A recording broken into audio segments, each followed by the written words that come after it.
Olá, eu sou o Pedro Barbosa, graduando da Universidade de Ilha Solteira, da Unesp de Ilha Solteira, e hoje no Home Bill irei me apresentar o tema, a aula com o tema de aspectos biológicos da pobreza e do desenvolvimento humano. E para abrir essa aula, eu trouxe uma frase de Amartya Sen, que é um cara que a gente vai debater um pouco os estudos deles aqui nessa aula. E ele traz ele fala que a análise da pobreza deve se concentrar nas possibilidades que tem o indivíduo de funcionar mais do que nos resultados obtidos com esse funcionamento. E para explicar um pouco essa frase, essa charge traz uma moça na televisão, uma família extremamente pobre, né? E a moça da televisão traz a reforma, leva em conta a expectativa de vida, e a família, eles falam que deveriam levar em conta a expectativa de vida individual. A expectativa de vida individual. A gente nasce na pobreza, sem saneamento, sem educação, no meio do tráfico, sem emprego, sem plano de saúde, e eles acham que temos as mesmas chances de viver que os ricos. Aí eu vou colocar umas perguntas que é a pobreza.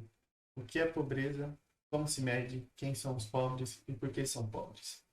Por que eu trouxe essas perguntas? Porque foram as mesmas perguntas que o professor Amartya Sen, dono da frase anterior, se debateu para alguns estudos na área de economia. E com esses estudos ele ganhou o Prêmio Nobel de Economia em 98 e por desenvolver uma dimensão ética ao debate dos problemas econômicos vitais. Então, Shen havia ultrapassado a teoria da matemática para a economia. Shen havia ultrapassado a teoria matemática para aplicar a economia uma visão inovadora social, né? Uma visão social inovadora, mais realista e mais humana. Então, ele tentou trazer essa parte mais humana a algo que é só cálculo, que é só matemática, né? Que é a economia. Então, segundo Shen, a pobreza é um mundo complexo e a descoberta de todas as suas dimensões exige uma análise clara. Nós, seres humanos, somos fundamentalmente diversos, explicou o professor. Certos fatores geográficos, biológicos e sociais multiplicam ou reduzem o impacto exercido pelos rendimentos sobre cada indivíduo. Então, ser pobre, segundo Shen, não significa viver abaixo de uma linha imaginária de pobreza. Ser pobre é ter um nível de rendimento insuficiente para o desenvolvimento de determinadas funções básicas, levando em conta circunstâncias e requisitos sociais circundantes, sem esquecer a interconexão de muitos fatores. Shen recomenda que, em vez de medir a pobreza pelo nível de renda, calcule-se que o indivíduo pode realizar com essa renda a fim de se desenvolver, levando em conta que essas realizações variam de um indivíduo para outro e de um lugar para outro. Então, Shen tenta trazer que a pobreza não é só números, a pessoa não precisa viver abaixo da linha imaginária para se caracterizar a pobreza, e a pessoa que vive abaixo dessa linha não necessariamente está na pobreza, né? Ele quer trazer que a pobreza é mais de como essa pessoa distribui a sua renda, né? De como essa pessoa se desenvolve com essa renda, né? Se a pessoa tem as condições básicas de saneamento, de funções básicas para sobreviver. Um dos motivos para eu trazer essa temática de aspectos biológicos da pobreza foi um estudo que tem como título A Pobreza Pode Deixar Marcas Biológicas Permanentes em Crianças. Ele foi feito com alguns pesquisadores dos Estados Unidos, foi publicado numa AACS, a sigla, né, Associação, é uma associação lá dos Estados Unidos de saúde, e no texto do estudo, ele traz que a pobreza pode deixar profundos e permanentes efeitos biológicos em crianças pequenas, fazendo com que elas corram mais riscos de sofrer problemas de saúde e ter renda mais baixa quando se tornarem adultas. E para o pesquisador Gregory Duncan, da Universidade da Califórnia, que é um dos pesquisadores desse estudo, a pobreza pode modificar profundamente a neurobiologia da criança pequena em desenvolvimento e afetar diretamente toda a sua vida. O estudo explica que a primeira infância é um momento fundamental para formar um cérebro que dê forma ao futuro cognitivo social e do bem-estar emocional da criança. Então, esse estudo vai debater. Ele trouxe indivíduos, ele pegou indivíduos que viveram até os 5 anos, que é do 0 aos 5 anos é a primeira infância dos indivíduos, e ele pegou esses indivíduos, analisou e trouxe essa conclusão que pode modificar profundamente a neurobiologia, né? E aqui no Brasil a gente tem o Núcleo de Ciência pela Infância, que é uma parceria formada por 5 organizações, tendo entre elas a Universidade de Harvard, nos Estados Unidos, e a Faculdade de Medicina da USP. E esse núcleo, ele traz diversos estudos, né, na área da infância, na área da ciência, da biologia, e um desses estudos foi um que eu peguei para debater também aqui, para colocar algumas partes desses estudos aqui, e mostra o impacto na primeira infância, né, que compreende a fase do 0 aos 6 anos, que é um período crucial no qual ocorre o desenvolvimento de estruturas e circuitos cerebrais, bem como a aquisição de capacidades fundamentais que permitirão o aprimoramento de habilidades futuras mais complexas. Então, esse estudo vai trazer, ele não está voltado para a pobreza em si, né, mas ele está ligado com esses impactos, porque a pobreza vai trazer impactos na primeira infância muito extremos que pode acarretar nesse desenvolvimento dos circuitos cerebrais, né? Então, o desenvolvimento cerebral que permitirá a aprendizado ao longo da vida, que se inicia na gestação, e tem especial relevância durante a primeira infância. No período intrauterino, o cérebro começa a se desenvolver entre a segunda e a terceira semana após a concepção, seguindo com a formação das primeiras células cerebrais, os neurônios, né?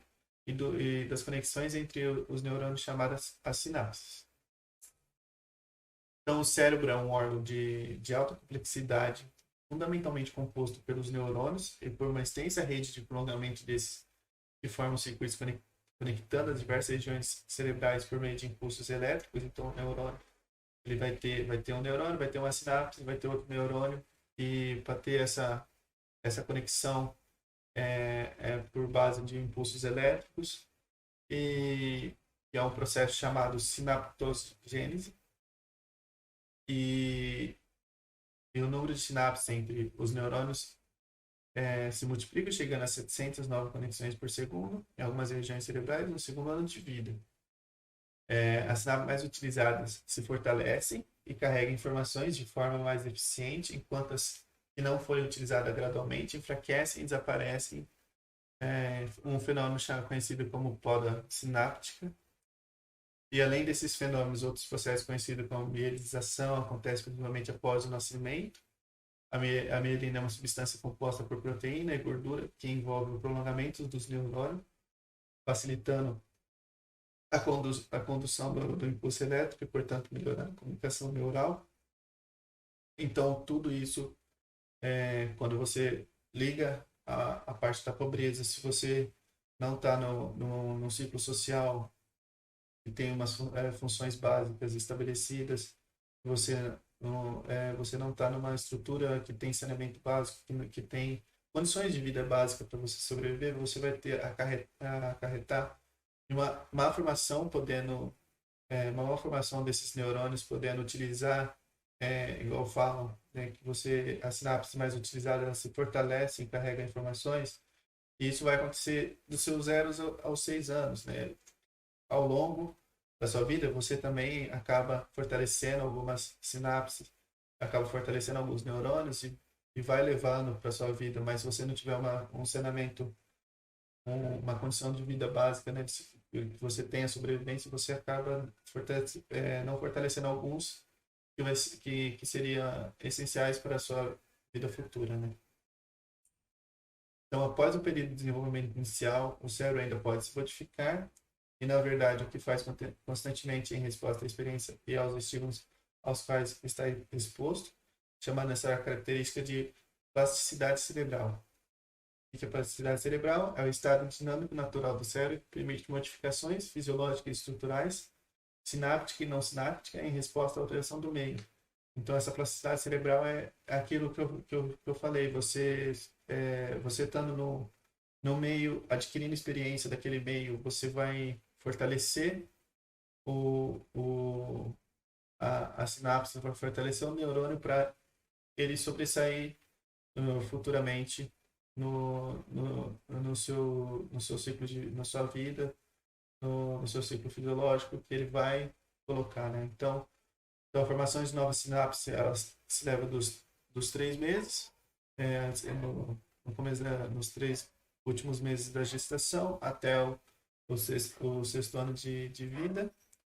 E ali uma linha, né, mais escura, sem ser apontilhada, são as funções cognitivas superiores que você acaba criando até os seus 16 anos.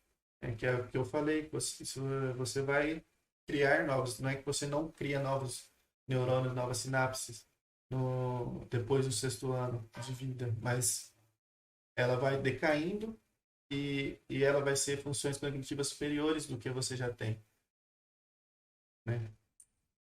Então, as funções cognitivas mais especializadas, como atenção, memória, planejamento, raciocínio, rejuízo crítico, começam a se desenvolver na primeira infância por meio de habilidades como controle de impulso, a capacidade de redirecionar a atenção e de lembrar de regras. Então, os circuitos cerebrais responsáveis por tais funções serão refinados durante a adolescência até a maioridade, mas as conexões fundamentais começam a ser estabelecidas nos primeiros anos de vida. Então, dessa forma, a construção dos circuitos cerebrais é altamente influenciada pelas experiências no início de vida, diretamente mediadas pela qualidade das relações socioafetivas, principalmente pelas interações da criança com os seus cuidadores. Então, trazendo agora para o aspecto da pobreza, né? Se você geralmente crianças não que vivem na pobreza, que vivem na extrema pobreza, elas não têm saneamento básico adequado, elas não têm as suas relações socioafetivas estruturadas, ou o pai não vive com ela, ou a mãe não vive com ela, ou os dois acabam não vivendo com ela, e ela tem que viver sozinha bem na sua primeira infância, ou com um parente próximo, com um cuidador próximo, e que acaba não tendo essa relação socioafetiva, essa relação de criar essa criança, né, para a vida. Então, acaba que algumas construções dos circuitos cerebrais acaba que não tem. Então, essa criança no futuro vai sofrer ou não vai conseguir se adaptar em alguns ciclos sociais por causa disso, né? Por causa dessa vida conturbada que ela teve no começo, né? Na sua primeira infância. Então, voltando ao estudo, o, voltando ao estudo, o Thomas Boyce, da Universidade da Colômbia, da Colômbia Britânica, no Canadá, conta que esses testes biológicos comprovam a desvantagem das crianças pobres, conta que testes biológicos, né, melhor dizendo, comprova a desvantagem das crianças pobres. Ele fala que as crianças que crescem em um ambiente desfavorável mostram níveis desproporcionais de reação ao estresse, e isso é notado nos exames hormonais, neurológicos, de perfis epigenéticos. O que seria perfil epigenético? Que é durante o crescimento do embrião, a sua situação no qual o fenótipo, nesse desenvolvimento do embrião, o fenótipo não, se modifica sem influência do genótipo. e sem a alteração do próprio, né? Então mostra que esses testes biológicos mostram que a criança que cresce nesse ambiente desfavorável, ela não vai, ela mostra alguns níveis é, irregulares de estresse e irregulares de hormônios, entre outros tipos, né? Então, que não teria se tivesse um meio com pelo menos uma sobrevivência básica, né? Com um meio adequado, né? Básico, pelo menos. Agora, indo para o desenvolvimento humano, que é uma parte que não tem como não tratar, se você tratar a pobreza, né? Então, explicando o que eu queria trazer com os aspectos biológicos, é que você tem não uma má formação, essa não é uma palavra adequada para ser usada, né? Mas eu não consigo achar outra, então eu vou falar dessa vez. Então você tem uma má formação nos seus circuitos cerebrais, porque você acaba não tendo um, um meio que a sociedade, a sociedade impõe na pobreza, um meio que você acaba tendo dificuldades para gerir quando você entra na vida adulta, porque esses neurônios acabam não. Você não consegue criar esses neurônios que você criaria na fase inicial, quando você chega à maioridade, quando você chega à vida adulta. Então, isso é o aspecto biológico que a pobreza traz. Você acaba, lógico, entre outros fatores, né, que a pobreza traz para os aspectos biológicos, é, como doenças, entre outras coisas, mas falando em si que a pobreza traz para o desenvolvimento social da pessoa, é isso, que você acaba tendo dificuldade para viver num ciclo social ou para viver numa sociedade onde você, no começo, essa sociedade acabou nem ligando para você, então não deu infraestrutura, não deu necessidades básicas, e aí então acaba que você tem dificuldade porque você não criou neurônios, principalmente se você não criou esses neurônios, você não fortaleceu esses neurônios para um futuro que seria necessário. Isso tudo por causa que você não teve chances para viver e para criar esses neurônios. Né? Você não conseguiu ter experiências, ou suas experiências foram muito diferentes, que é extremamente diferente quando você se vive na pobreza. Né? E trazendo o desenvolvimento humano, que é um pouco esse foco social, né? O Mahbub, o Aki, que é o parceiro do Shen no Prêmio Nobel, nos estudos deles, ele traz que desviar o foco do desenvolvimento da economia e da contabilidade de renda nacional para os políticos centrados em pessoas. Então, a Charles traz as doações a desabrigados, né? O que seria a cesta básica para uma pessoa pobre e sua pensão para um ex-governante, né? Então, é muito desigual essa sociedade que a gente vive. E uns que precisam bastante de condições básicas acaba não tendo e outros que não precisam acabam recebendo muito mais, né? Então, no desenvolvimento humano, também pode-se dizer que no desenvolvimento humano implica satisfazer necessidades identificadas por Abraham Maslow, da denominada de pirâmide de Maslow. O que seria a pirâmide de Maslow? É uma teoria que ele próprio criou, que organiza as necessidades humanas conforme a sua própria prioridade, das mais básicas às mais complexas. A pirâmide foi a melhor forma que Maslow encontrou para se representar sua hierarquia das necessidades, que vai da base ao topo, que é, né, a fisiologia nossa, que é a nossa respiração, nossa comida, a água, que são fatores essenciais para a nossa sobrevivência, o sono, a homeostase, que são fatores que a gente coloca como prioridade para a gente sobreviver, né? Para a gente sobreviver, não, para a gente viver. Em seguida vem a segurança. Sem a segurança, a gente não tem a nossa segurança do corpo, não tem emprego, não tem recursos da moralidade, da família, da saúde da propriedade.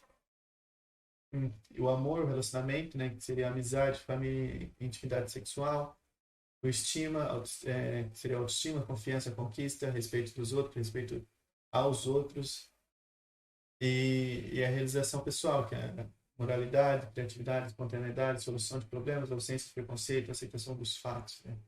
Então, isso seria a pirâmide de Moscou, que, que é o que a gente coloca na base como principal para a gente ter e para a gente se desenvolver como humano, né? E é o principal, a gente precisa respirar para se desenvolver, para ter um desenvolvimento, a gente precisa de segurança, senão a gente estaria morto. A gente, alguns vai precisar de um amor relacionamento, porque relacionamento coloca como relação social, do seu ciclo social, né, com os seus amigos, com um conhecido, com qualquer pessoa em si. A estima, e, que seria sua autoestima. Se você não se está bem com a autoestima, você não vai se estar bem com algumas outras coisas, né? Realização pessoal, que seria a última coisa. Eu terminei, percorri minha vida toda para realizar aquele objetivo e concluir. Que bom, né? E assim é a pirâmide de Maslow. E no desenvolvimento humano, você tem os indicadores sociais, ambientais e econômicos, que tornaram-se crescentes no objeto da atenção dos gestores públicos, e acadêmicos e da mídia, porque a partir dos anos nos anos 90 ocorreu o lançamento do projeto do IDH, que é o Índice de Desenvolvimento Humano, e, e eles e, têm argumentos a respeito da necessidade de se medir o avanço da sociedade e do desempenho da gestão pública, se deslocaram da era econômica para as áreas tão diversas como a saúde, a educação, o meio ambiente, cultura e direitos humanos. Então, a consciência ecológica é inseparável da consciência social, como a luta pela proteção da natureza é inseparável da luta pela realização da condição humana. O conceito de cidadania envolve uma e outra. Direito e exercício desse direito nas práticas sociais da cidadania pressupõe um ordenamento das relações dos homens entre si, da estrutura das relações sociais e delas com a natureza. Então, tudo está interligado, né? Essa consciência, essas consciências sociais, ambientais e econômicas, está tudo interligado. Sem um ou muito de um não tendo o outro, você acaba você acaba tendo uma rixa, né? Porque se você não tem consciência ecológica, você acaba não tendo consciência social, e você principalmente você não acaba tendo uma consciência econômica, porque sem a ecologia, sem o meio ambiente, você não tem economia, né? E é uma coisa que a gente está faltando. Então, o desenvolvimento humano é isso, essas consciências, né? Você tem que ter respeito mútuo entre essas três coisas: sociais, ambientais e econômicos. Falando um pouco dos indicadores ambientais, os indicadores ambientais são estatísticas selecionadas que representam ou resumem alguns aspectos do meio ambiente, dos recursos naturais e de atividades humanas relacionadas. Em outros termos, é a capacidade que tem de agir sobre o meio natural para criar seu próprio meio, dessa forma mais do que adaptar-se às condições do meio. Lei biológica universal, os seres humanos adaptam o meio às suas necessidades. Então, igual na charge, por que está fazendo calor, né? Se ele cortou todas as árvores, se ele tivesse essa consciência, se esses indicadores mostrassem mais visível para a pessoa que está ali na charge, ele provavelmente não cortaria todas as árvores, né? Pelo menos isso, não cortaria todas as árvores ali, não estaria sofrendo com tanto calor igual ele está falando ali na charge. Os indicadores ambientais, eles apareceram no decreto os últimos, né, que apareceu no decreto de 2007, de número 6.101, que trata das atribuições do Ministério do Meio Ambiente, que envolve questões como a preservação, a conservação e a utilização sustentável de ecossistemas, preservação e conservação da biodiversidade das florestas, instrumentos econômicos e sociais para a melhoria da qualidade ambiental e o uso sustentável dos recursos naturais, entre outras. Então, cabe ao meio ambiente colocar, o Ministério do Meio Ambiente colocar essas questões em pauta para saber como que está o desenvolvimento humano perante aos indicadores ambientais, né? Se está ocorrendo desenvolvimento sustentável, se está ocorrendo preservação e conservação da biodiversidade das florestas, que é uma coisa que não está ocorrendo em 2021, em 2020, em 2021, no nosso querido governante da nação não está ligando para isso e está colocando pessoas um pouco não capazes para colocar essas questões em pauta, né? Porque o que está ocorrendo na Amazônia, no desmatamento absurdo da Amazônia tá fora do controle. E é isso. Agora vamos para os indicadores econômicos. Os principais indicadores são econômicos é o PIB, a inflação, os juros e o rate. O PIB é o Produto Interno Bruto, que se refere à soma de todas as riquezas produzidas dentro do território nacional de um país em um determinado período. O PIB do Brasil é divulgado pelo Instituto Brasileiro de Geografia e Estatística, o IBGE. A inflação é o processo de elevação do nível geral de preços, isto é, da média dos preços de uma economia, que provoca uma perda do poder aquisitivo da moeda. Se o governo gasta mais do que arrecada e cobre seus gastos extras emitindo dinheiro, ele está provocando uma desvalorização da sua moeda. Então, a inflação, quanto mais o governo gasta sem poder gastar, porque tem que gastar para manter o país ou manter as regalias dos nossos governantes, né? Mas deixando isso de lado, você acaba desvalorizando sua moeda. Se você gasta mais do que você tem, você acaba desvalorizando ela, né? Na nação, no todo da nação, né? O juro, que é a taxa de juros de um empréstimo ou financiamento que inclui a correção monetária. Em geral, as taxas de juros oferecidas nos financiamentos são nominais, já que não há o desconto da inflação. O juro real desconta a inflação do período, né? E o rating, a avaliação e a classificação de risco, também conhecida como rating, é a opinião técnica de uma empresa independente e especializada sobre a capacidade de um fundo de investimento, companhia ou país em saldar compromissos financeiros. Esses são os principais indicadores econômicos. E um desses indicadores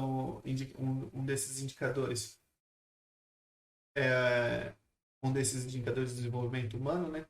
É o Índice de Desenvolvimento Humano, que é o IDH, que foi a proposta, foi desenvolvido em 1990 por Amartya Sen e o parceiro dele, Marie Pup, o AC, que é o pessoal, os dois que eu trouxe as frases dos aspectos biológicos da pobreza, né? Que o Amartya Sen fala da pobreza e o Hague fala do desenvolvimento humano, né?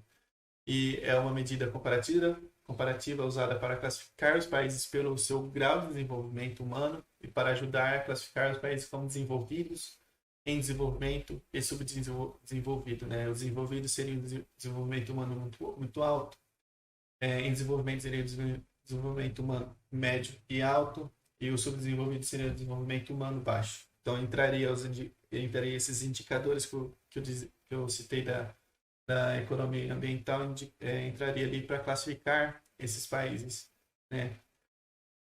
E fora outros critérios que eles usam no IDH. E a partir do relatório de 2010, o IDH combina 3 dimensões, né? Para se classificar: uma vida longa e saudável, que seria a expectativa de vida ao nascer, o acesso ao conhecimento, anos médios de estudo e anos esperados de escolaridade, e um padrão de vida decente, que seria o PIB, que é o PIB per capita, né? E aqui eu trouxe o Mapa Mundi, indicando o Índice de Desenvolvimento Humano, que é de 2013, onde tem o mais escuro, o azul mais escuro, que seria os Estados Unidos, Canadá, a Argentina, a Oceania ali, alguns países da Europa, que seria muito alto, que seria os desenvolvidos, os altos, médio e baixo, os alto e médio ali, que seria o Brasil, a China, eu acho que provavelmente mudou, esse mapa mundi, né? Mas o que eu achei foi de 2013, mostra que a China é alto, né? O Brasil é alto, o México é alto, e baixo seria alguns países da África, do Ocidente ali, e sem dados seria poucos, né? Então é isso que eu queria trazer com a aula, para vocês verem as referências que eu usei para construir essa aula. E muito obrigado pela atenção.